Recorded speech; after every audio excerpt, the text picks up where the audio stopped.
The signal from the stars.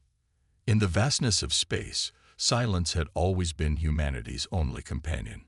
Until it wasn't. Captain Maya Rice stood on the observation deck of Outpost Horizon, Earth's most distant deep space listening post.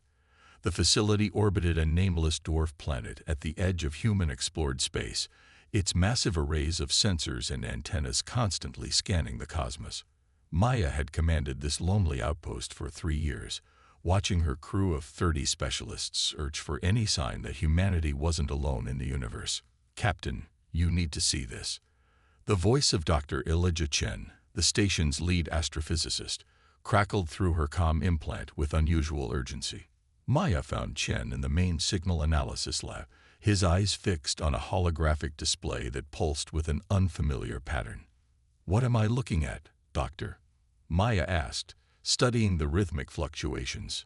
"Something impossible," Chen replied, his voice barely above a whisper. "A signal. Artificial. Coming from the NGC 4728 cluster, over 300 light-years away." Maya felt a chill run through her body. In all of human history, despite centuries of searching, no definitive proof of extraterrestrial intelligence had ever been confirmed. "Natural phenomenon?" she asked, though she already knew the answer. Chen shook his head. "No way. These are deliberate mathematical sequences, prime numbers, geometric progressions, and there's something else." He manipulated the display, isolating a section of the signal. "This portion repeats at regular intervals. It's not just a beacon, it's a message." Within hours, Maya had assembled her entire science team. Dr. Sophia Patel, their xenolinguistics specialist, had been working non-stop to decipher the alien communication. "It's a distress call," Sophia announced, her face pale with emotion. "The mathematical components serve as a universal translator framework. Once we applied it, certain patterns emerged that could only be interpreted as communication." "You're certain?" Maya asked. "As certain as I can be," Sophia replied. "They're calling for help. Something is destroying their civilization. Their entire species is facing extinction, and they've specifically directed this message toward Earth." "Which means they know we're here," Commander Jackson Zhao, Maya's security officer, pointed out. "They've been watching us." Maya processed this revelation. How long would it take for their signal to reach us? "At least 300 years, Chen answered. "Whatever they're facing, it started centuries ago." "Then we're too late," Jackson said. "Not necessarily," Sophia countered. "The message includes specifications for modifying our propulsion systems. If implemented, these modifications would allow our ships to travel at speeds we've only theorized about. They're giving us the means to reach them." Maya immediately transmitted their findings to Earth Command. The response was faster than anyone expected.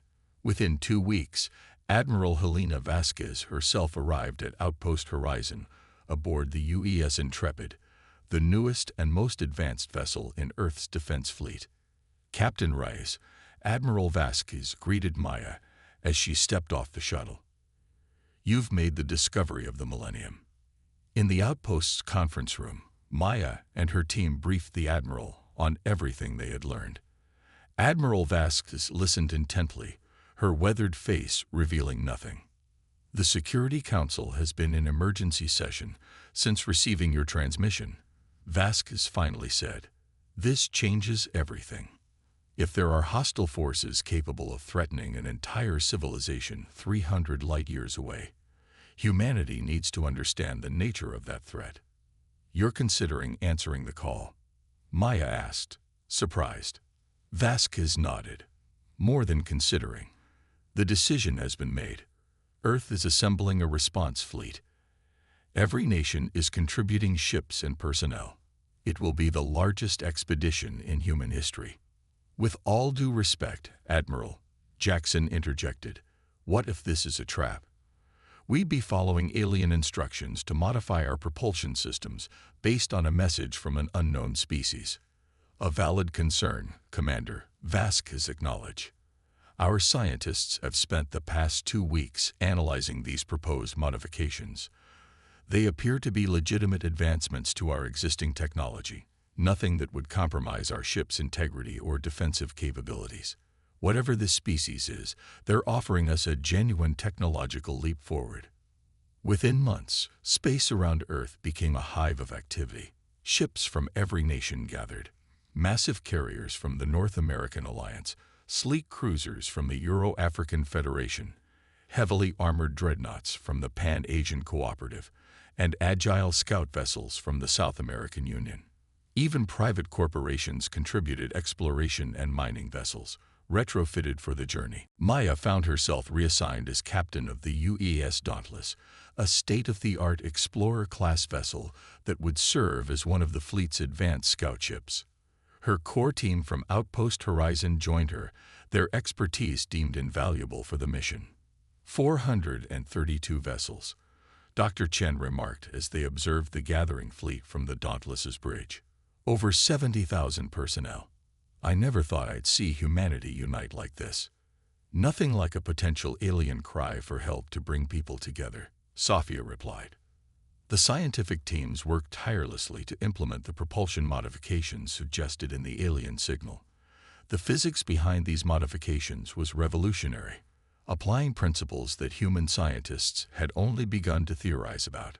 The modifications create a localized distortion in space-time, Dr. Vikram Singh, the fleet's chief physicist, explained during a briefing. Not quite a wormhole, but something that allows us to slip between the conventional boundaries of relativistic travel. In theory, we could reach the NGC 4728 cluster in just under 6 months rather than centuries. Not everyone was convinced this was wise. Political opposition arose from various factions on Earth, arguing that rushing toward an unknown alien civilization based on a distress call could be walking into disaster. What if they're not victims but aggressors?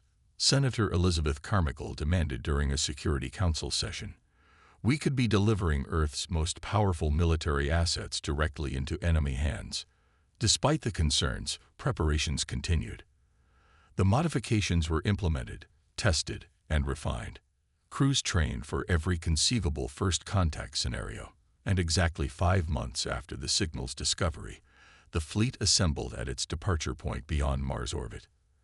Admiral Vasquez addressed all crews from the bridge of the flagship UES Vanguard. Today, humanity answers a call from the stars. We journey not as conquerors or invaders, but as responders to a plea for help. Whatever awaits us 300 light-years from home, we face it together as representatives of Earth and all of humanity. Good luck and Godspeed. As the countdown reached 0, Maya watched from the Dauntless's bridge as the massive fleet activated their modified drives simultaneously. Space itself seemed to shudder as hundreds of vessels slipped into the distorted realm of accelerated travel, leaving our solar system behind and venturing toward mankind's first encounter with an alien civilization. The journey had begun.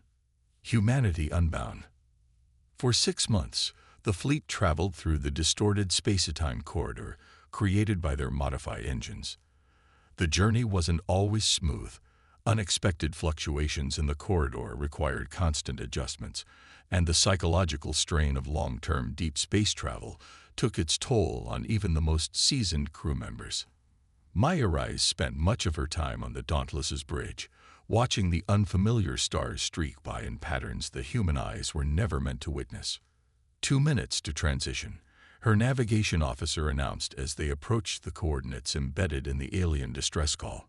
The fleet emerged into normal space in a cascading wave of light, hundreds of vessels returning to conventional reality within seconds of each other.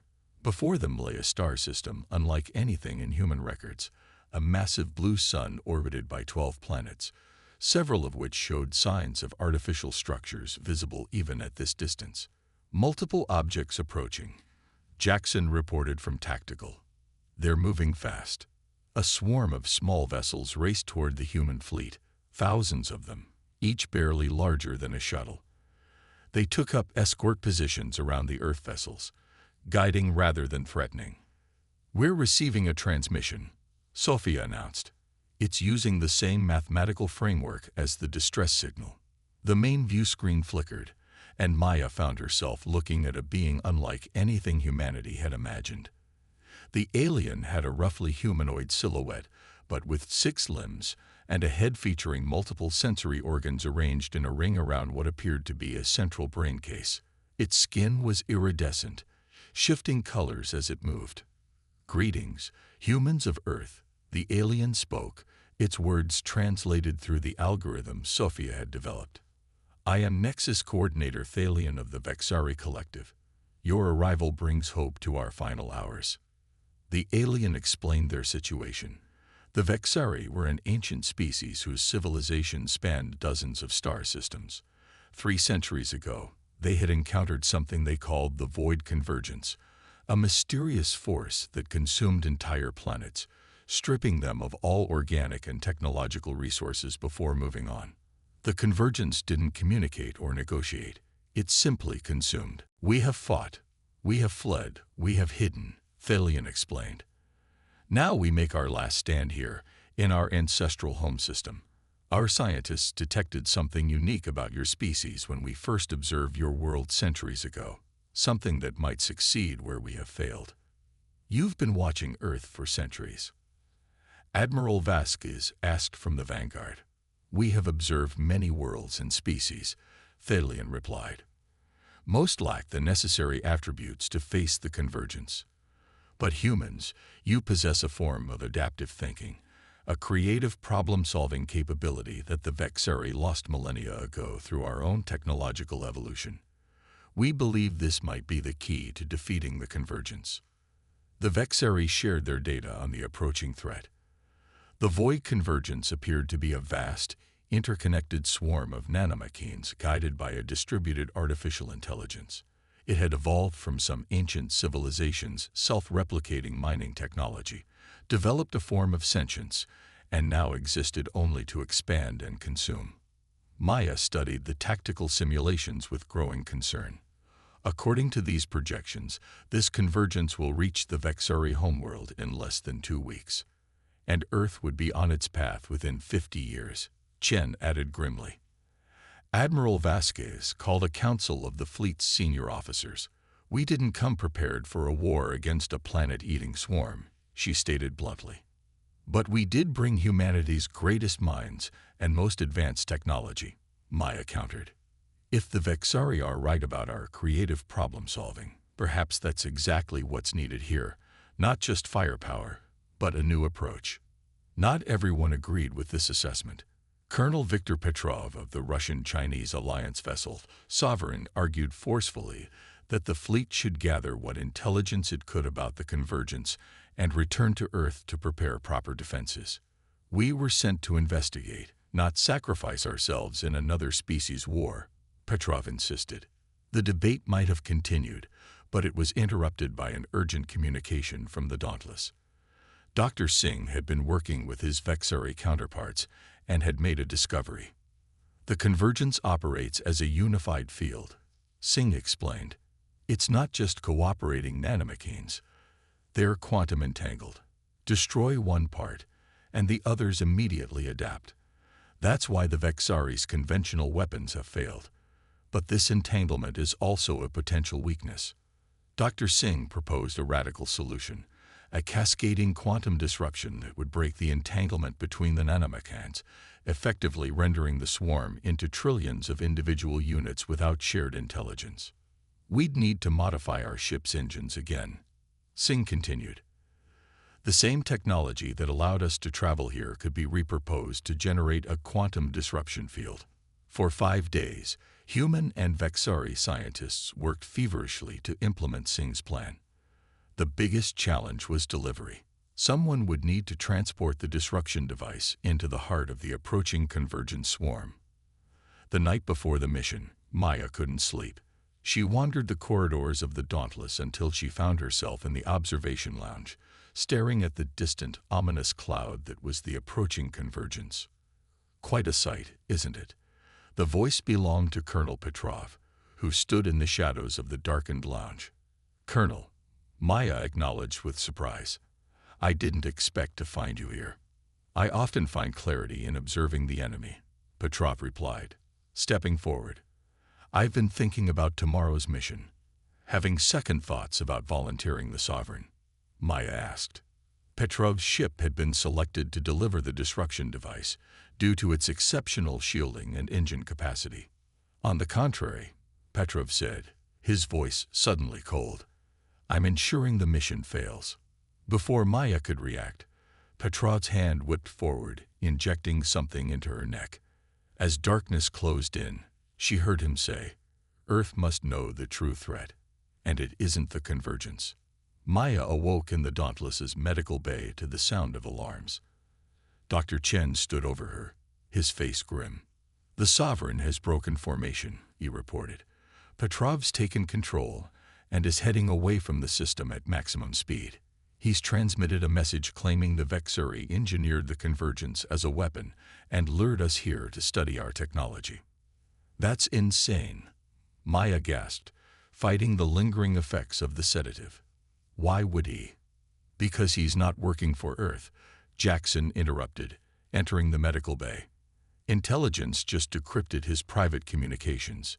He's been compromised, working for a corporate conglomerate that wants exclusive access to the Vexari technology." With the Sovereign gone, the plan was in jeopardy. The remaining Earth vessels lacked the necessary shielding to penetrate deep enough into the Convergent swarm. "There might be another way," Maya said, forcing herself to her feet. "If we can't go through the swarm, we go around it. We don't need one big disruption. We need multiple smaller ones." Maya proposed a new strategy. Instead of a single ship delivering one massive disruption, they would use all available vessels to create a web of smaller disruption fields around the Convergence, gradually constricting to break its quantum coherence from the outside in. "It's never been attempted at this scale," Singh cautioned. "Welcome to human problem-solving," Maya replied with grim determination. As the Convergence closed in on the Vexari homeworld, the Earth fleet deployed in a spherical formation around the massive swarm. Each ship activated its modified engine systems, generating localized quantum disruptions that began to interfere with the swarm's entanglement patterns. The Convergence fought back, sending tendrils of nanomachines to attack individual vessels. Several ships were lost in the initial assault, but the fleet maintained its formation, tightening the disruption web. From the bridge of the Dauntless, Maya coordinated the smaller vessels, while Admiral Vasquez commanded the capital ships from the vanguard. For 6 hours, the battle raged across the star system. Then, suddenly, a change rippled through the Convergence. Its coordinated attacks became erratic, then chaotic. The quantum disruption was working. The swarm was losing its unified intelligence. "All ships, full disruption power," Vasquez ordered. In a final, synchronized action, every remaining vessel in the fleet channeled maximum power into their disruption fields. The Convergent swarm shuddered visibly, then began to dissipate, billions upon billions of now independent nanomachines drifting harmlessly through space, their collective intelligence shattered. The cost had been high. 27 Earth vessels destroyed, thousands of lives lost. But the Convergence had been defeated, the Vexari civilization saved, and a terrible threat to Earth's future eliminated. In the aftermath, an unexpected discovery was made. The scattered nanomachines, once freed from the Convergence's controlling intelligence, could be reprogrammed. The Vexari, with their advanced technology, and humans, with their adaptive thinking, worked together to transform the former threat into a tool for reconstruction and exploration. 6 months later, as the Earth fleet prepared to return home, now accompanied by Vexari representatives and carrying technological exchanges that would transform human civilization, Maya stood once again in the observation lounge of the Dauntless. "We came seeking first contact and found both an enemy and an ally," Admiral Vasquez said, joining her at the viewport. "And what do we tell Earth?" Maya asked. Vasquez smiled. "We tell them the truth. The universe is more dangerous and more wondrous than we ever imagined, and humanity's place in it has forever changed." As the fleet activated their engines for the journey home, Maya watched the blue sun of the Vexari system fade into the distance. A single distress call had awakened humanity's most powerful fleet, and in doing so, had awakened humanity itself to its true potential among the stars. The silence of space would never again be humanity's only companion. The end.